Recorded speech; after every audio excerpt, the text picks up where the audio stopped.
Hi, welcome back to the Velvet Lounge. We are going to continue talking about these buttons. We are almost there. We are on the last canister. And just to remind you to please give us a thumbs up, leave a comment, share our videos, and you will be entered into a giveaway for free buttons. So that's all you have to do. The more videos you watch, the more comments you leave, the more entries. Also, I am going to be doing another video on charm string buttons. I have an example of a charm string button collection here, and we will talk about this more in a future video that will be coming up. So you have two bonus videos coming, one on charm strings, the other one will be on military and uniform buttons. Awesome! So let's finish this series up on this unboxing of this haul of buttons that I got off of eBay.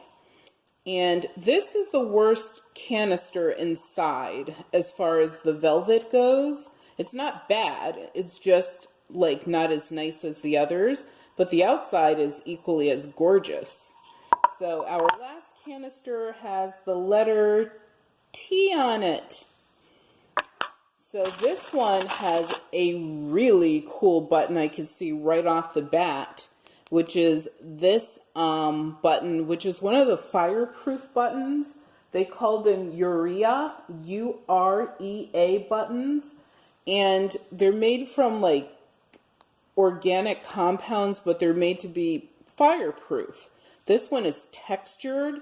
Look at how it's about the size of a $50, so large button.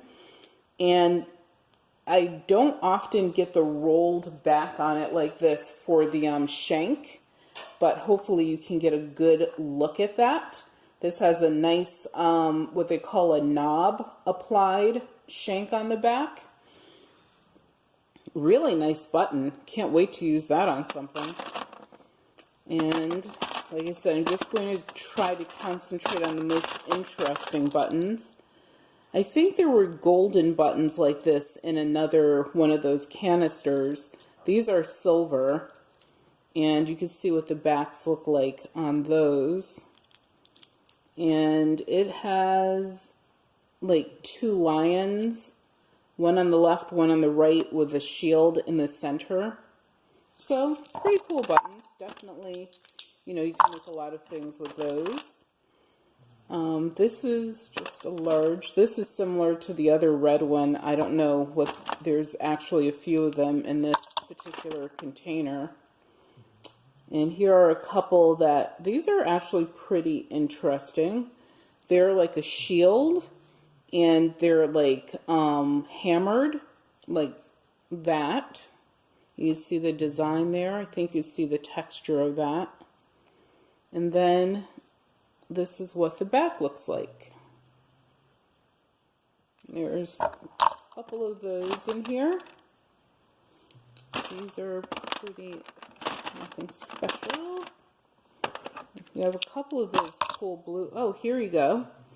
I talked about this in our previous series about handmade buttons.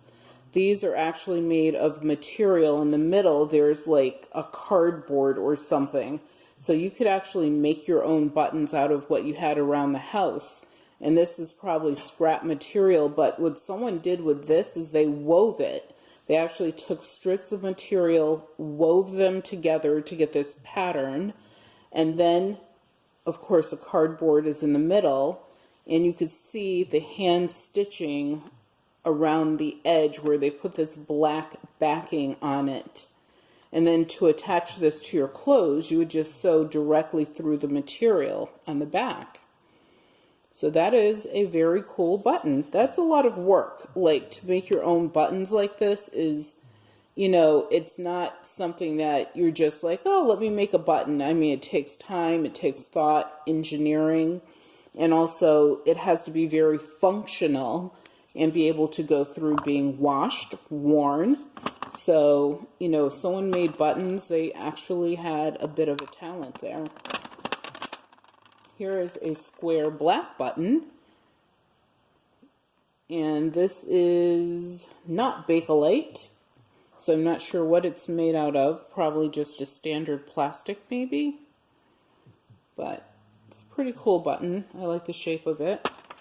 This is a really neat button because this one has a material backing on it, but it's made, look, they use leather. This is a strip of leather.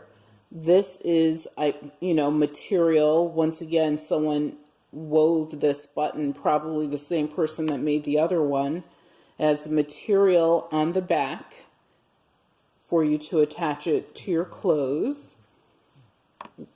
So, like I said, maybe they just really liked making buttons. That's another thing. Or this could be from a time when they just didn't have a lot of money, but they had leftover materials. Here's another attempt at a homemade button. So this one is made out of like yarn, and I could feel there's something really hard in the center. It may even be another little basic 4-hole button or 2-hole button like this is what could be in the center. It feels like that.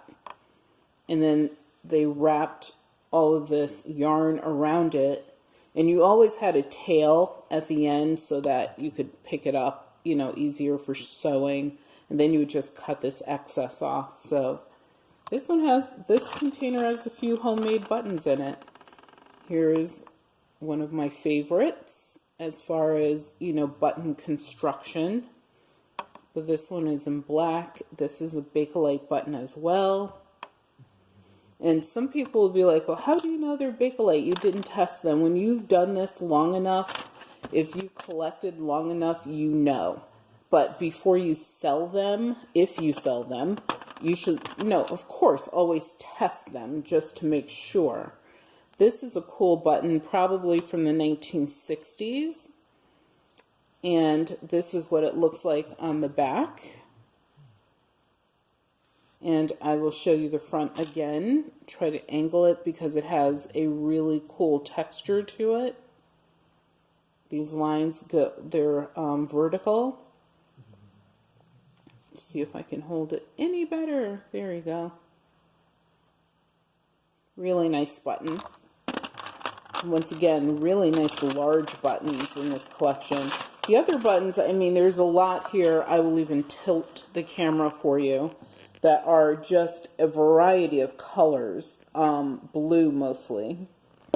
There are a few in here that are greenish, like that rich Irish green. Those are cool. Some blue.